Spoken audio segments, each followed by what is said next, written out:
Viral ang isang bata na wanto sawa sa pagtapak ng dahon ng oregano.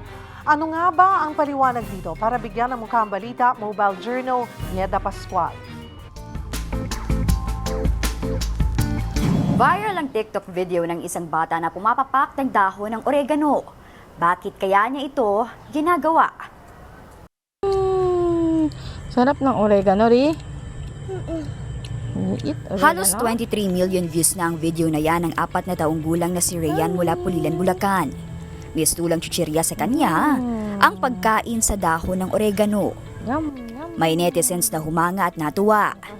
Pero marami rin ang nabahala. Comment pa ng iba, mukhang pinilit lang for the content. Pero giit ni Mami Jessica, walang pilitan yan. Yung pong oregano, nakakapagpaginhawa po sa kanya. Wala po nung kumain po siya nun, di na po siya naging sipunin, di na rin po siya nilalagnat.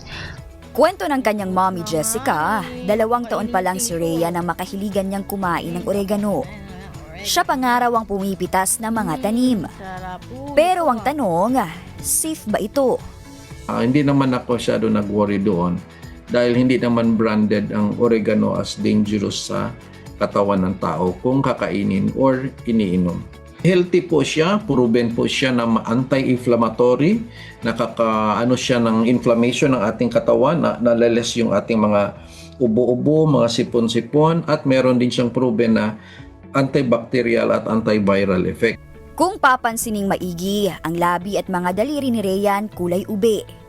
Ipinanganak kasi siya na may tetralogy of Fallot, isang pambihirang sakit kung saan may mga depekto ang kanyang puso. Para naman kay Doc, hindi makakatulong dyan ang pagpapak ng oregano. Pero maaari nga sa mga ubo at sipon. Ang akin lang, basta malinis lang yun, wala tayong problema doon.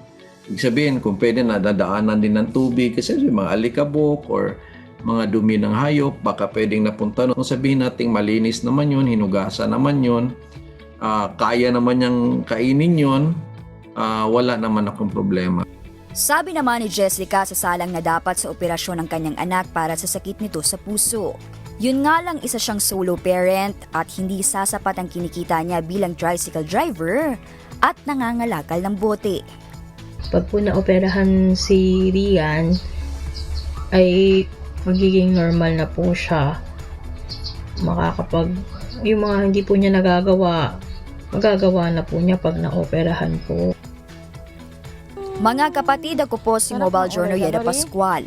Hatid ang muka ng balita.